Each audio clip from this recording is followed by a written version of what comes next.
Kat, Hey, Pete. what's going on? Good. Good to be here. We're in the library today. Beautiful venue. It's very nice. We are very lucky to have this in the ServiceNow office. It's quite quiet. I don't know why we don't use this space more often. I do, but please don't tell people because this is where I come to hide. Now I know where I can find you from now on. Topic for today, Pete. When people hear digital transformation, they picture engineers, developers, coders, CIO, and that's often true. But I thought in this episode, this could be the love letter to all of the change agents and the change makers that sit in different parts of the organization. Change makers. We like change makers. We do right now it's the change agents. Change Everyone's agents. an agent. Yep, that's true. So fair to say, we know that transformation is enterprise-wide. It's not just within tech. So from your perspective, why is it that Becky in finance can often be the critical chain or the critical point at which innovation happens and transformation sticks? Well, I love this concept of Becky. Like, I think when you think about organizations, you think about where the knowledge really sits. It's people like Becky sitting in parts of the organization because they're the people you go to. You know, when things don't work and you're not really sure, I think sometimes we might call them the unicorns of the business. Like, you have them in service centers too. Like, you know, Jimmy over in the corner is like when things don't work, you go and ask Jimmy or Becky because that's the person who knows. And so there's this innate set of knowledge sitting in these people, and for sometimes I think sometimes they're seen as the blockers, but I actually think they're the biggest part of enabling the change. It does take some energy and effort to think about how you get them on board, but the opportunity for them to show and how they can bring that information and make it easier for employees, I think, is really fascinating. Are they the blockers or are they the innovators? Because they're the ones that have worked out where the problems are and they've just found ways to work around them. Well, maybe it's the same, but sometimes they're holding back change because you've got to get them into this new way because that a core of what their role is going to be different. But now, how do you arm them with a new set of skills or a new set of tools to do it in a different way? And actually, they can be the voice, because sometimes their voices aren't heard. They're trapped inside of I think I may have referred to the permafrost, middle management. Things don't go through, things don't go back up. And so we get this sort of wealth of information sitting there. It's just untapped. And so sometimes their voices are just frustrated. And I think unlocking that, and I've seen this in programs I've run myself, you know, you go out and you walk and you experience with these people and you find out, my God, how much knowledge is like as a program leader and a manager or even a leader of a business, I was never going to know the depth of information some of these people do. All right. So how do you harness it? We often talk about with customers that IT is the new HR because it feels like 10, 15 years ago, a lot of transformation was being driven through IT. And so your technology organization was naturally the change agents because they were the ones that were going to use the new technology to the organization's benefit. So they were the ones that needed to be part of that journey. A lot of organizations are now shifting, now that they've got their IT organization sorted, they're now shifting into employee experience or employee engagement. And who is the primary leader or the face of the organization to employees? HR. Yeah. And so suddenly your HR leaders are the ultimate decision point as to whether employees are going to get on board. What does that one-stop shop look like? What is the engagement we're going to deliver from recruitment through onboarding while they're at the organization? And then when we offboard them and that entire employee journey, suddenly that now can become the point of transformation or a key differentiator for the organization in market. Yeah, I think often HR has now been seen as they own employee experience for the organization. Not always true, but I think it's a real unique opportunity for some HR organizations to go, actually, how are we thinking about that across the breadth? So we're not just thinking about the service of, you know, from a HR point of view, but now what's that experience we want to provide? What is, when these programs land, what is the impact on our people and how do we think about it differently? I was very fortunate about 18 months ago to do an exec study tour. So we went to London and New York. It was absolutely fabulous. Spent some time with some incredible companies. It was a study tour? Yes, Right. Pete. Study tour 9 to 5. Okay. Wine tour after hours. Fair enough. Lots of shopping involved. But it was an incredible experience because we got to meet with a lot of organizations around the world that are on this journey with ServiceNow, but are also just on this journey in general. Yeah. And I think all of them had something in common in that phase one had been, hey, let's transform the way we do technology, the way that we support IT service in the organization. The ones that are a little bit further down the journey had all delivered on employee experience or the HR transformation or to some point on that journey already. But almost all of them described this momentum point where you're sitting around the table and IT and HR are seeing these incredible results that they're starting to get within the way they run their teams or the way that they run their operations. And suddenly finance are popping their hand up, or procurement are popping their hand up and saying, Me too. What about us? Yeah. We're still running in email and spreadsheets. Can we also please have some automation and AI, or can we have a better way of working so that we know what work is coming into our team and we can manage it in a better way? Legal is another one that's really come to the table. Yeah. And I find, an industry that has probably been slower to adopt technology just from a historical perspective, suddenly legal teams are sticking their hand up and saying, well, hang on, okay, we're still running things in spreadsheets and emails too. We'd love a better way of doing things. Yeah. Well, I think a lot of people are just getting dragged down with these poor work practices we put up for a long period of time. But sort of back to Becky and the opportunity, I think Becky's so fabulous. Yeah, because once they see it, but their opportunity for them to go and tell that story and them to take that now to the legal teams or the HR teams, and that, I think because that's all of a sudden their voice is heard, but they're also now seen as an agent of change. All right, so they're now this vehicle for demonstrating a new way.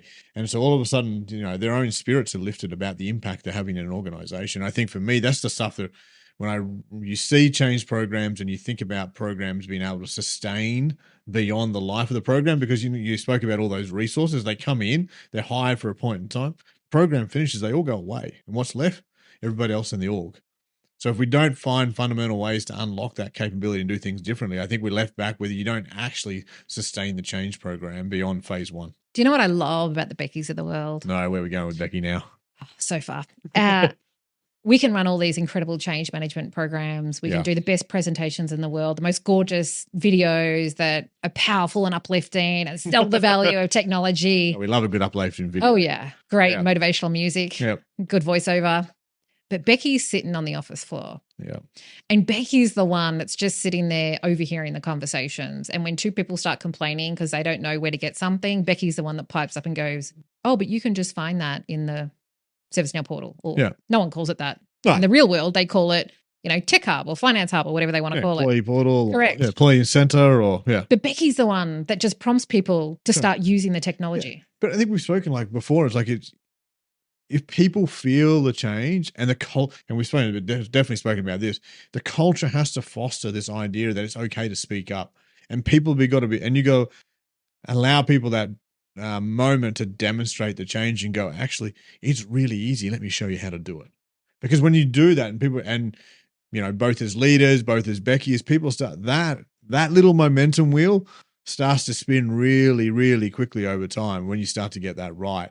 But if you don't find those people and you don't find those promoters, that wheel can take an infinitely much longer to spin up the speed you're trying to get to. I feel like we're also very fortunate that we work in a technology space where we can bring the business to the table, and they don't need to be able to write code to understand the way in which the ServiceNow platform, can help them unlock value.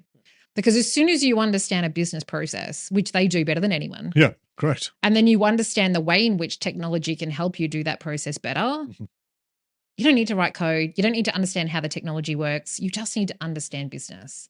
And so suddenly we're empowering these Beckys of the world to sit back, look at the way business is operating today, and find those high value use cases where there are serious bottlenecks that the business may not even be aware of that can very simply be removed. Yeah, I think there's two parts for that for me that are really important. One is that, this advent of technology, this area of technology we're sitting in right now has really lowered that barrier for entry. You don't need to spend the 4 years at university learning to code to do some of the things we're doing. You can draw the process on a whiteboard, take a photo, and let the system turn that into work. So I think that's one part. That barrier of entry is much different. And I think also then, for, Becky and that ability to be able to promote that change, about to take her voice forward, again, it comes for me is the culture of the organization has to support that. And I think when you get those two elements right, the ability to really shift about how we think about transforming and sustaining beyond that sort of first phase of the program, that's when, for me, that's the really exciting thing we see out of this. And the business is so good at understanding how people work. Yeah. They are perfectly positioned to understand the way in which we can transform the way people are working. Yeah, but we've got to give people, this. Yes, but I think that, but doing it in a way for organizations to feel like we have this conversation about, I want you to go really, really fast and really, really safely. And it applies to lots of concepts, but having a platform even like the ServiceNow platform, knowing that the data is not going to lease, you're not creating more risk for the organization. You can burn these applications down really, really quickly, but you can't have a governance and control that's the handbrake to the organization. You've got to allow this sort of test and learn cycle. Let people spin these things up, see what value they're going to get out of it. You can measure the value really simply now. And if it's not working, we can shut it down and move on. But what we've not done is stifle the organization and locked it down in a way that it can't actually start to find new capacity, because there's not a company I talk to that doesn't go, hey, if I could free up 15%, 10% of my people's time to focus on some of this other high value work, find me an organization wouldn't love to have some of that. I feel like that's a great example of how we empower these non-technical teams to innovate. What are some other great examples of how we empower them? Yeah, so I think big point is, how do you measure the impact of change? And so when you focus on the outcome, like I remember I was back in my days and we were running this change program and we were trying to think of how are we going to measure success? And we know during the program, things are going to get hard. So we knew we needed to have a framework. And so we came up with three simple measures. One was, have we made it easy? So, and how much level of automation have we achieved? And are we getting cost out? And we use those three dimensions at all times to make the decisions. And so whenever we were looking at the impact of a change or the impact of what we were doing, if we couldn't understand what it was going to do to those metrics, then we just said, we're not doing it until we realized. And sometimes that would take us longer to work through. But ultimately, when we know we don't get that change moment right, people will fall back to old ways. And then the recovery of that position is so much harder. So I think those are the sort of things, if we get those elements right, that becomes really important. But it'd be interesting, Kat, in other conversations, what else have you seen more recently that people doing in this space?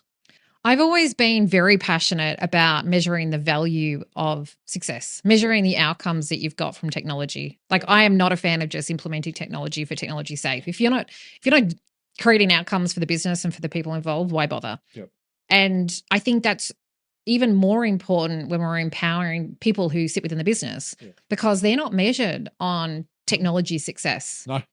And I think there's always this natural tension in the organization, particularly for what some people might call back office or mid office functions, which are often seen as a cost to the business, not a revenue generating activity.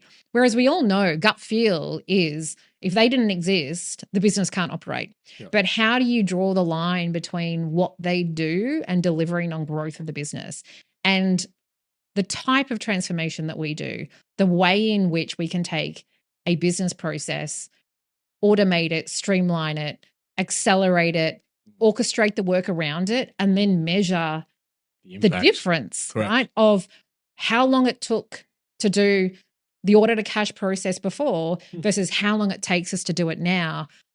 Those teams that were often considered a cost to the business can now draw a correlation between, hey, we've accelerated the order to cash process by 87%, and this is the X tens of millions of dollars that we've delivered on the top line growth because we got you to cash faster. And I think when the businesses start to see that they can measure the value of what they bring to the organization in a better way and build their brand, it helps them get on board. Yeah, like I think measuring the impact is super important. Like you can apply the same to self-service. You can create a very easy baseline of what are we doing today. Often when you get it right, you're going to see a greater level of demand. But if you've got high levels of self-service, then the ability to actually meet that demand in a much easier way, so you're actually freeing up huge amounts of capacity across your organization. Okay. Which brings me back to Becky, Pete. Okay, back to Becky now. Do you know what Becky really doesn't like doing? You're going to tell me, I'm sure. Answer the same question over and over and over again from 26,000 different employees. I think it's a definition of insanity, isn't it? Well, that's doing the same thing. Yeah. Sometimes you don't get a choice. You have to answer the same question. Same question all the time. So, yeah, I think, Where are you going now with this one? Well, Becky loves self-service because Becky's not having to answer the same question 26,000 times because the technology will probably flag to Becky, hey, we've got a better way of answering this particular question and helping employees self-serve. So that's not going to come to you, Becky. Yeah. Now Becky gets to do all of that. She's a superstar. Yeah, but and the best part is if we give Becky the tools and the skills, now she can build those not for one, but for 2 or 3 or 4 of those cases. Now look how much more capacity across the enterprise do we start to really unlock for all the Beckys in the organization. I think it comes back to the fact that successful transformation ultimately comes down to someone being able to recognize that there is a better way of doing it, and then having the drive and the ability to roll up their sleeves and change the way of working. Yeah, when you were just touching on this before, like, you know, the age-old thing of, hey, I've got a great piece of technology hunting for a problem. That's not the way we've got to do it. You've got to understand the impact. You've got to understand the outcome, and then work backwards into what is that technology going to enable? What is it going to do? And we've got to think about not just for the organization, nor just for the department, but what does it mean for Becky down in finance in that role so she can go, right, I actually see the benefit of the change, but also recognize how much of what I am doing is not changing, so I can leapfrog into what I want to do next. So I started this episode, Pete, making a grand statement that this was going to be our love letter to the unsung heroes. So do we wrap up by thanking the Beckys in finance, absolutely, in HR, in payroll, in procurement, in legal, in workplace, in all the business functions that are coming to the table that maybe had been the unsung heroes in the past, but we see them, we value them, and we want to arm them with as much capability as we possibly can to make them the heroes in their story. Yeah, and we want them to share those stories and those moments, and we love connecting those people into different conversations so other organizations can benefit from the Becky and how they've done it in one organization, so we can multiply that into other organizations. So if we ever create merch for this podcast, there's going to be a Becky t-shirt. I thought we were going with minions, actually, but Becky t-shirts work too. Becky can be a minion. I'm all good for that. Okay. Thanks, Pete. Thanks, Kat. See you next time. See you next time.